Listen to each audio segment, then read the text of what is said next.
சட்டப்பேரவைத் தேர்தலில் அதிமுகவுடன் இணைந்து வெற்றிக்காக பாடுபடுவோம் என்று மனிதநேய ஜனநாயக கட்சியின் தலைவர் தமிமுன் அன்சாரி தெரிவித்துள்ளார். சென்னை கொட்டிவாக்கத்தில் உள்ள YMCA மைதானத்தில் நடைபெற்ற அக்கட்சியின் அரசியல் மறுமலர்ச்சி மாநாட்டில் இதனை குறிப்பிட்டார். இதில் கொங்கு இளைஞரணி பேரவைத் தலைவர் தனியரசு, இந்திய ஜனநாயக கட்சித் தலைவர் சேகு தமிழரசன் உள்ளிட்டோரும் பங்கேற்றனர். மாநாட்டின் போது தமிழகத்தில் பூரண மதுவிலக்கை அமல்படுத்துவது உள்ளிட்ட 17 தீர்மானங்கள் நிறைவேற்றப்பட்டன.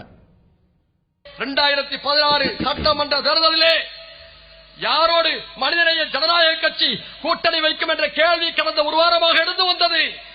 நாம் தெளிவாக பிரகடனம் செய்துவிட்டோம். கடந்த 5 ஆண்டு காலத்திலே மத கலவரங்களை கட்டுப்படுத்தி, மதவெறிகளை கட்டுப்படுத்தி தமிழ்நாடு அமைதி பூங்காவாக திகழ்ந்ததற்கு அஇஅதிமுகவுடைய அரசு ஒரு காரணம் என்ற யதார்த்தத்தை நாங்கள் உணர்ந்தோம். அது மட்டுமல்ல, தமிழகத்தின் முதலமைச்சராக இருக்கக்கூடிய டாக்டர் அம்மா அவர்களின் தலைமையிலான அனைத்து இந்திய அண்ணா திராவிட முன்னேற்ற கழகத்துடைய கூட்டணியிலே மனிதநேய ஜனநாயக கட்சி இணைந்து தேர்தலை சந்திக்கும் என்ற முடிவை பிரகடனம் செய்துவிட்டோம். அதை இந்த மாநாட்டில் நாங்கள் உறுதி செய்திருக்கின்றோம்.